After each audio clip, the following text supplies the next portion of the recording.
Okay. Assalamualaikum and good afternoon. I would like to thank each and every one of you for being here with us at this live session from MAHSA University, Sawyana Putra Campus. I am Muhammad Al-Kausar. I'm from Faculty of Health Sciences, MAHSA University. I will be moderating today's session. Today's webinar, Clinical Pilates for Low Back Pain, is proudly organized by Faculty of Health Sciences, MAHSA University. Dear viewers, before we proceed further, I would like to give you a brief overview of the programs offered by the Faculty of Health Sciences at MAHSA University.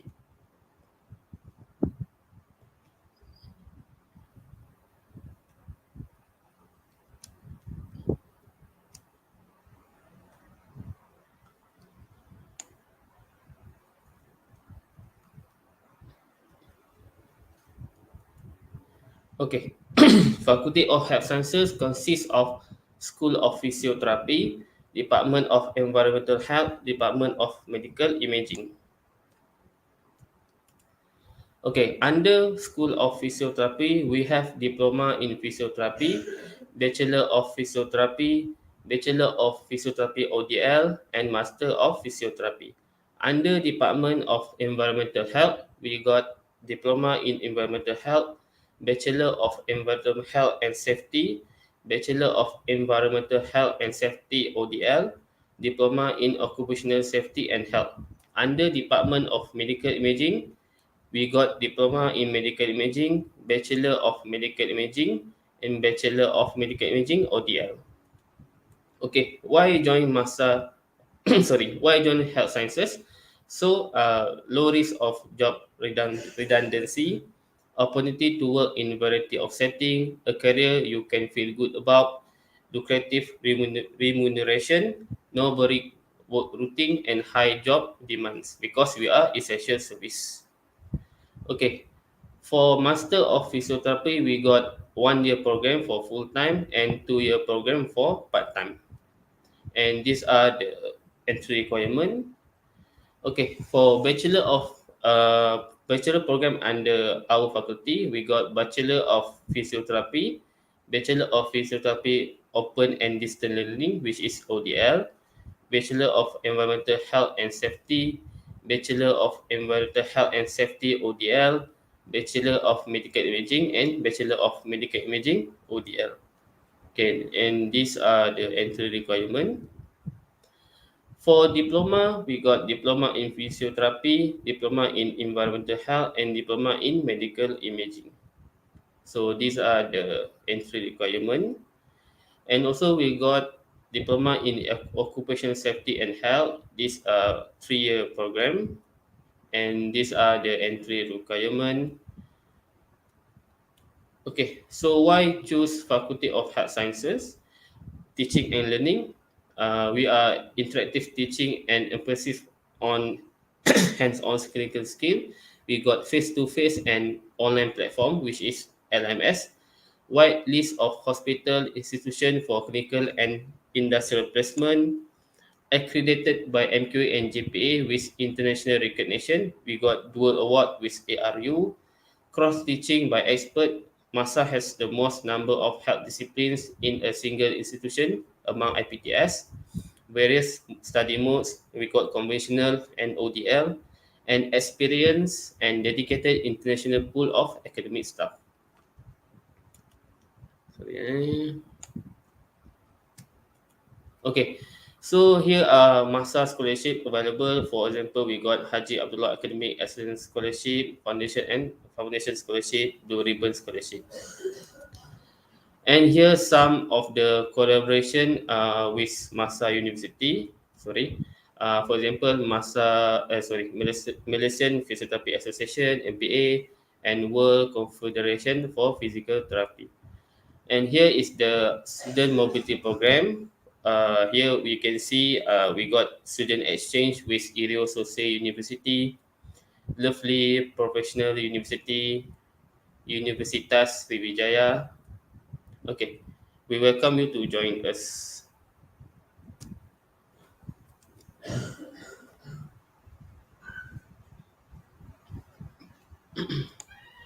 So please contact us through MAHSA website or through our faculty Facebook page to know more about our program, or simply leave a comment. We will get back to you. Your question concerning this webinar session you can be listed in the chat box, and e-certificate also will be provided. Okay, right now I will give some introduction about this webinar.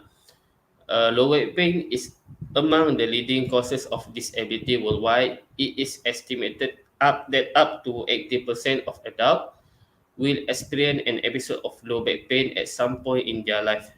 Clinical Pilates is a form of physical exercise that emphasizes on core stability, body awareness, and proper breathing.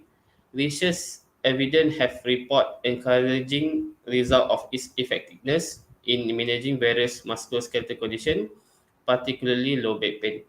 This webinar introduces the participants to the basic principles and application of clinical Pilates in managing low back pain.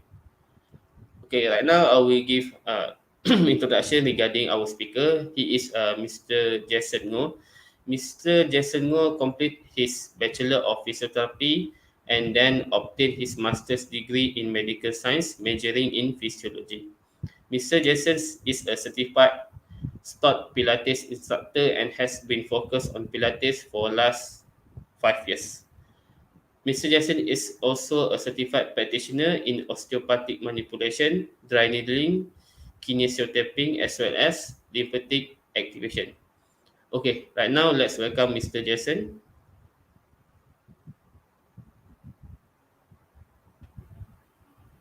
Hi everyone. Thank you MAHSA University for having me here today. Really appreciate the opportunity to share my knowledge regarding clinical Pilates. Yeah. So, Okay, mm. hmm, Okay, Mr. Jason, the screen is all yours. okay, thank you. Let me share my slide here.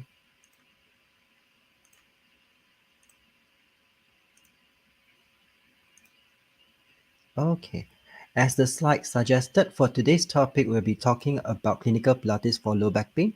My name is Jason Ngor, and I'm your presenter today. So before we start, just a brief introduction about myself. My name is Ngo Jia Shing. I was graduated as a physiotherapy in Utah and have completed my master's in medical science in University of Malaya. I've been practicing my profession for more than 4 years now, and the skill that I have been practicing include Pilates, kinesio taping, dry needling, and etc. So for today's agenda, we'll be going through an introduction to Pilates, what is the basic principles of Pilates itself, some research evidence regarding how Pilates can help with low back pain, the theory behind Pilates method on how it's helpful for individuals who are having low back pain, the assessment of application through the use of Pilates, and last but not least, the summary and conclusion. So let us start with the introduction. In the introduction segment, we'll be talking about what Pilates is, the history of Pilates, the different school of thought, and the type of Pilates. So, what is Pilates?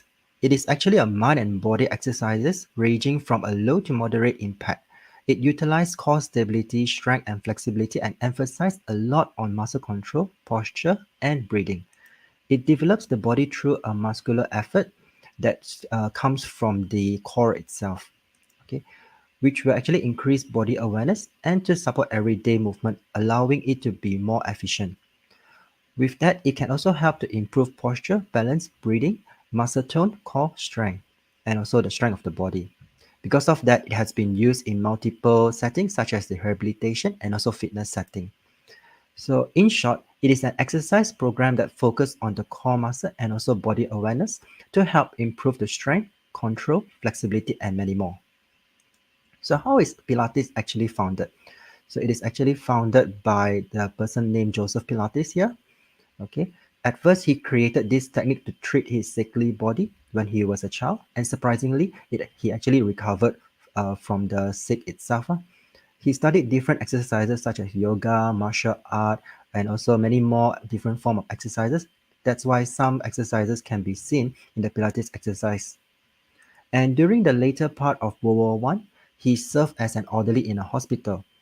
And during his time there, he began to therapeutically move the not ambulatory soldier, which lead to their speedy recovery. His experience then led to the development of his distinctive method of physical and also mental conditioning, which he brought into the US in 1923. And that's where it started to bloom as how we can see it now. Like yoga, there's actually different kind of yoga, such as Vinyasa yoga, Hatha yoga, and also other. In Pilates, there's also different school of thought. Yeah, and it can majorly be categorized into two. The first one here is classical Pilates, and the second one is the contemporary. So the first approach here, school of thought here is basically the classical school of thought, where it adheres to the repertoire as Joseph Pilates originally designed, and only the exercise developed by him and in the exact same order. And the core exercises are taught in a posterior pelvic tilt, where the curvature of the lumbar spine is flattened down. An example for classical Pilates here is Power Pilates and Romana Pilates. The next one here is a contemporary approach where it incorporates the modern knowledge of body biomechanics into the Pilates repertoire. Therefore, the original Pilates exercise is still there, but new exercises as well as modification to the original Pilates exercises have been added to make the exercise more safe and also efficient. Exercises are basically taught in a neutral pelvis where the normal curve of the lumbar spine is actually preserved, and it is heavily influenced by physical therapy. Example of it is dot, peak, Basi, and also posta. Basically, there are two. This is the two common school of thought in Pilates. In terms of type of Pilates, it can be categorized in two. One is a mat-based Pilates, where it uses a lot on the body weight to perform different kind of exercises. And the other one here is an equipment-based Pilates, where it uses different Pilates equipment, such as the reformer, as you can see here, the Uda chair, okay, the Cadillac bed, which is the Pilates bed itself, a leather barrel, and also many other more equipment. So the next one here will be talking about the basic principle of Pilates. The principles itself is what makes the exercise effective in treating individuals who are having low back pain. By applying the principles into the exercise, it will make the exercise more purposeful. As there are different school of thought, there will be different set of principles. Here we can be discussing about the classical principles from the classical school of thought and the biomechanical principles from the contemporary school of thought. So let's talk about the classical principles first. The first one here is concentration, where it is important to have a mind and body connection as conscious control of movement can actually enhance the total body awareness. Control and precision, where it's not about the number of repetition or intensity that you are performing, but it's all about performing in a proper form. Centering, where it suggests that mental focus comes within the body and calms the spirit. Particular focus are actually placed upon the torso area. Stabilizing, where before movement can occur, part of the body must remain still and steady to allow safe starting position for mobility to happen. The next one here is breathing, in which deep coordinated conscious diaphragmatic breathing pattern allow deep activation of muscle and also help us to focus better. Next is alignment, where proper alignment is the key to a good posture. So we need to be aware of the head, the position of our head, neck, spine, pelvis, right down to our legs. Fluidity, so meaning that having a smooth continuous motion while performing the exercise rather than a jarring repetition. Lastly is integration, where several different muscle groups actually engage simultaneously to provide control and support to the bodily movement. All of these principles actually comes together to produce a holistic mind and body exercises. The next one here, we are going to talk about the contemporary school of thought, which is the biomechanical principle. As the name suggested, it is a series of principles that takes into account on how the body should move to ensure the movement is both effective and also efficient. The first one here is breathing. Similar to the classical principles, breathing allows a person to focus and reduce unnecessary tension around the neck and also the shoulder.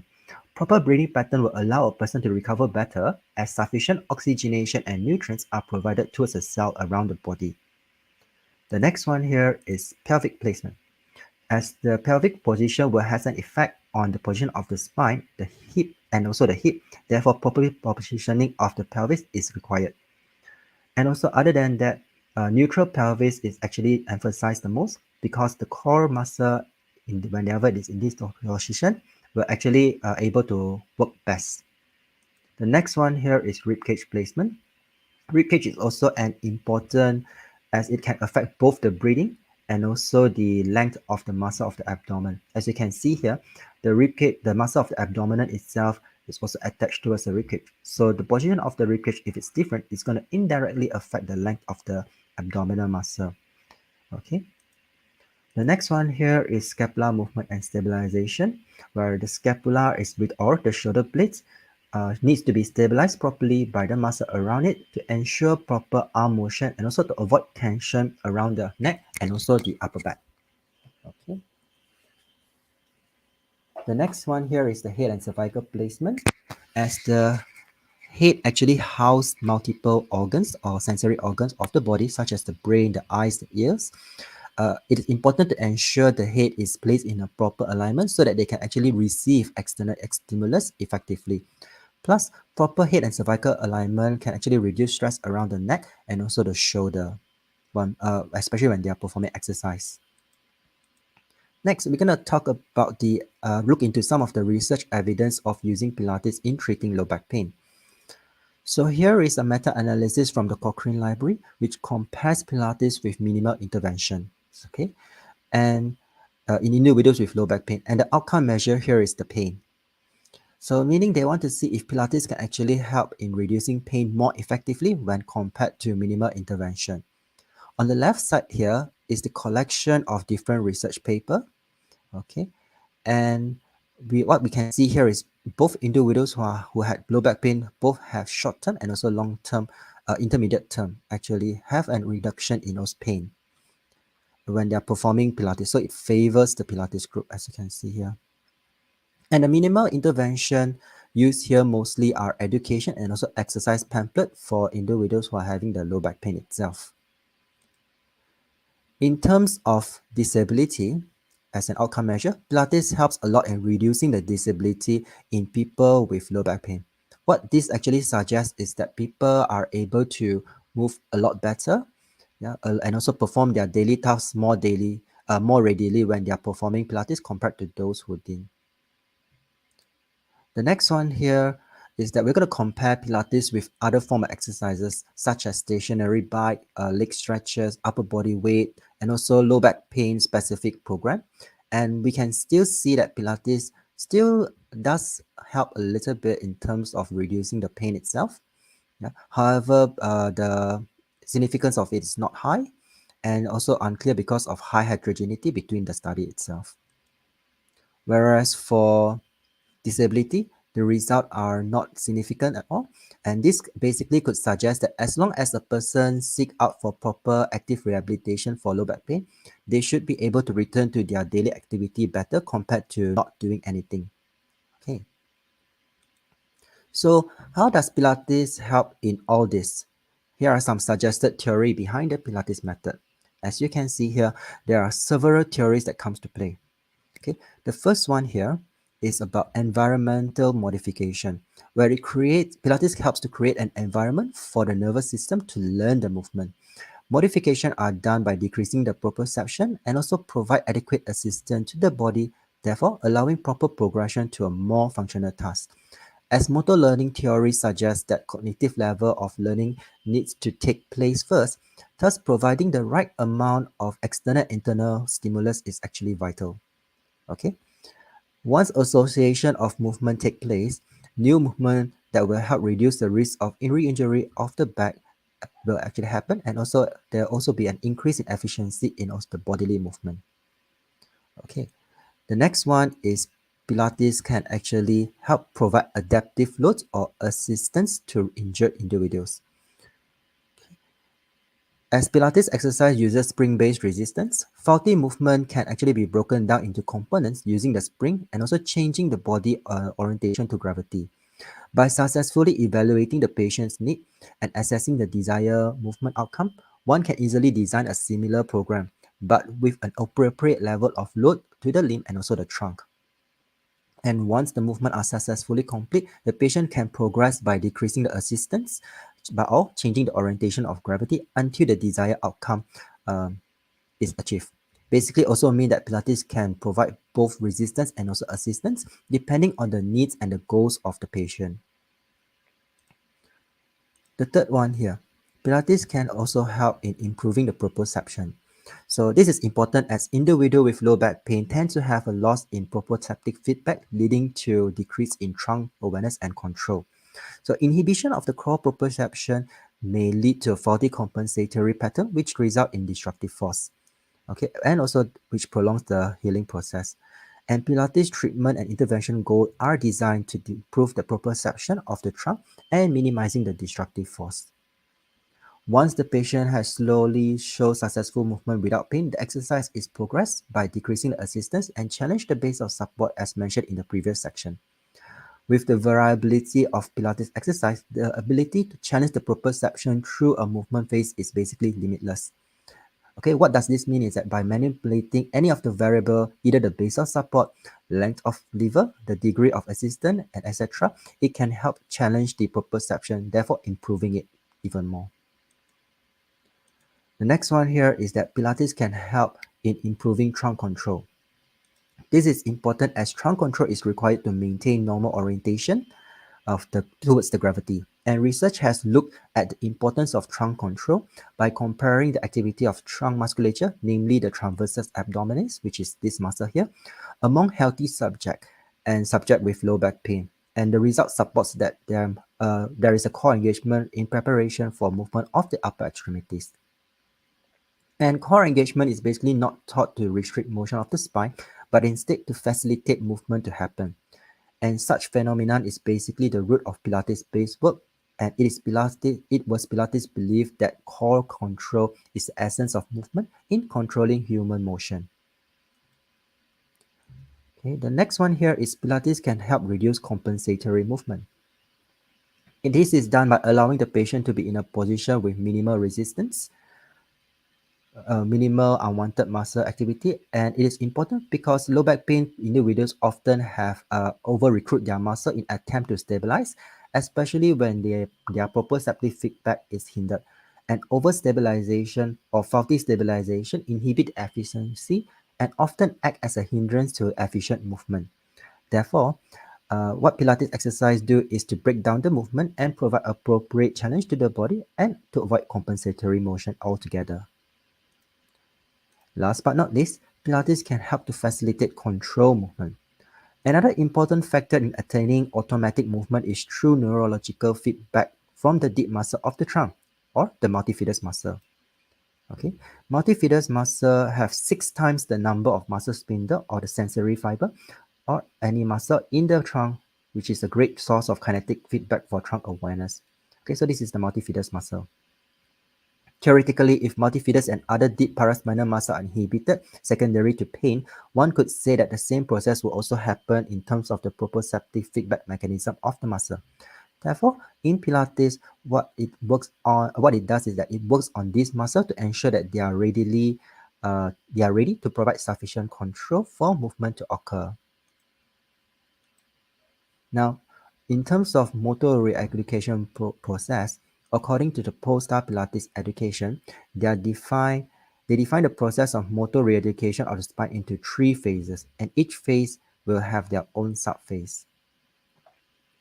Okay, and the first one here is assistive motion, assistive movement, where movement are assisted with the use of spring and to allow the decrease of unwanted muscle activity or guarding, which is often associated with pain. And in assistive movement, there's 3, and we're going to go for the first one here, which is dissociation. So in dissociation, it is where the isolation movement of the hip or shoulder girdle, independent of pelvis or spine movement, is emphasized. This isolation happens by creating an environment with a larger base of support when performing an exercise itself. The next one here is stabilization. So in stabilization, Recruitment actually of deep muscle stabilizer or happen to help control the pain and also encourage biomechanical counseling. Both dissociation and stabilization happens to provide favorable environment to protect a person from further trauma. The last one here will be mobilization. So where the restoration of mobility to affected joint and muscle occur through the use of assistance and enable proper movement to occur. The use of assistance is important to avoid pathological movement and faulty mobility. And then as proper mobility is restored, the force can be distributed equally while minimizing destructive force from happening here. So that's all about assistive motion, assistive movement. The next phase, once they have mastered the first one, is dynamic stabilization, where the exercise slowly progress to a more functional and gravity-dependent environment. By decreasing the assistance and base of support or increasing the length of lever, a movement or exercise can be a bit more difficult.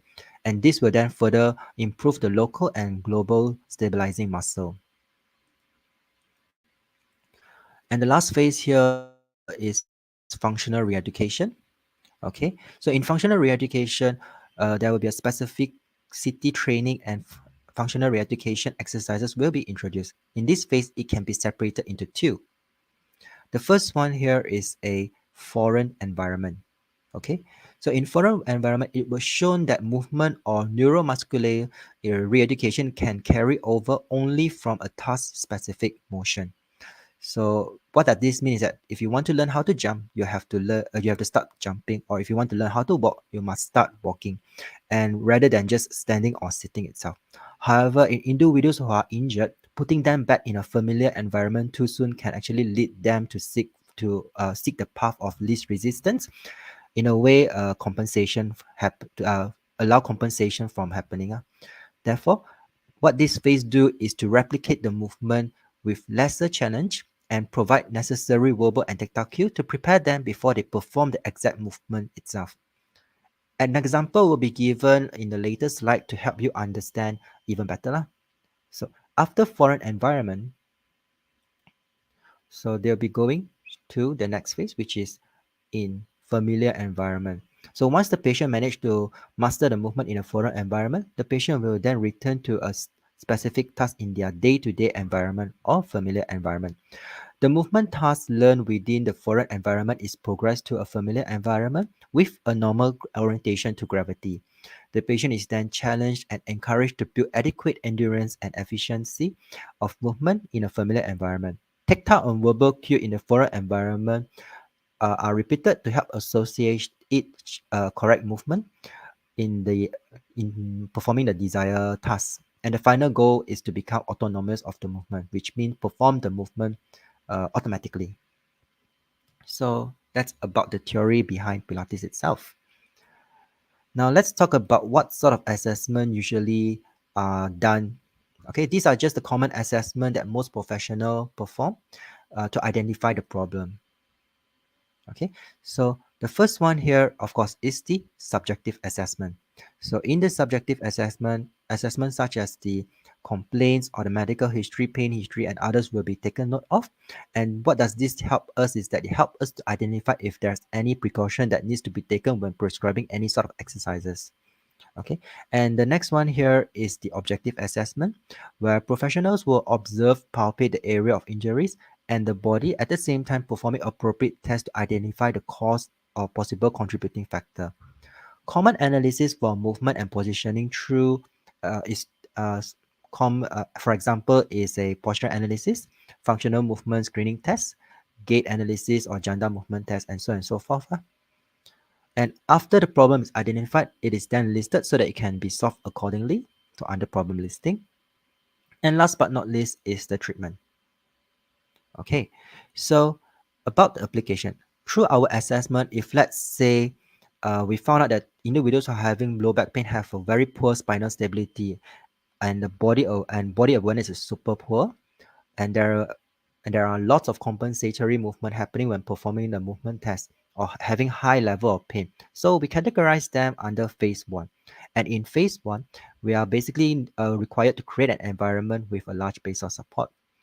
Okay, so as you can see here in the picture here, the extremities are are supported by a spring level. Okay, when she's performing exercises that help strengthen her core, the limbs are supported by the string so that it can practice core engagement safely before performing the harder version as shown over here, which is called as the dead bug exercise.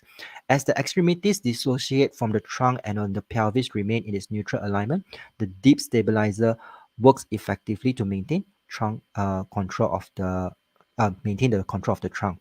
And this efficient use of deep stabilizer will help decrease the guarding and control the pain, therefore encourage biomechanical counseling or re-education. Once the person has developed sufficient control or through the assessment the person can demonstrate sufficient control, we can start moving to phase 2, where it involves challenging them in their newly acquired mobility or stability in a more functional and gravity dependent environment. So from the picture here, you can see that she starts performing exercises in a kneeling position, okay, shorter lever. And once she's having once she have proper stability, okay, she can start coming into her feet, which is a longer lever, okay. And once she have mastered that, she can start incorporating movement that requires the spine, okay, which you can see here, the spine started to go for flexion, okay. So yeah, this will actually help progress and provide appropriate exercise intensity to facilitate proper rehabilitation to the body. Progressing from that, or if let's say the person does not tolerate a sit to stand motion, assistance can be given using Pilates equipment such as the chair.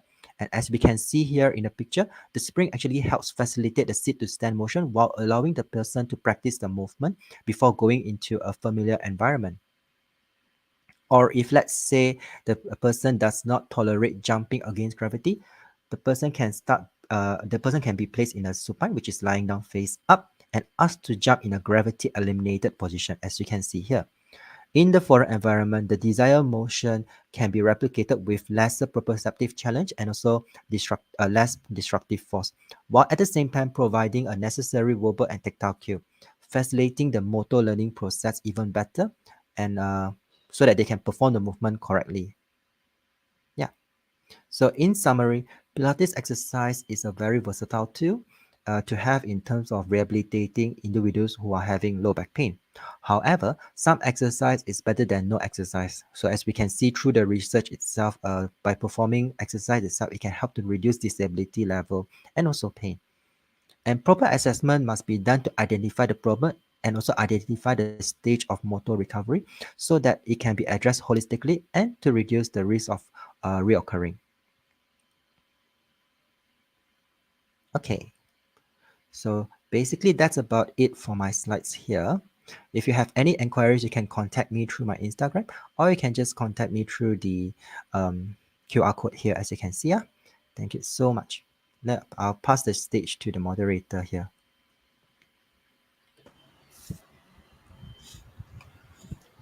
Okay, thank you, Mr. Jason, for the insightful presentation. Dear viewers, if you have any question for Mr. Jason, please leave a comment.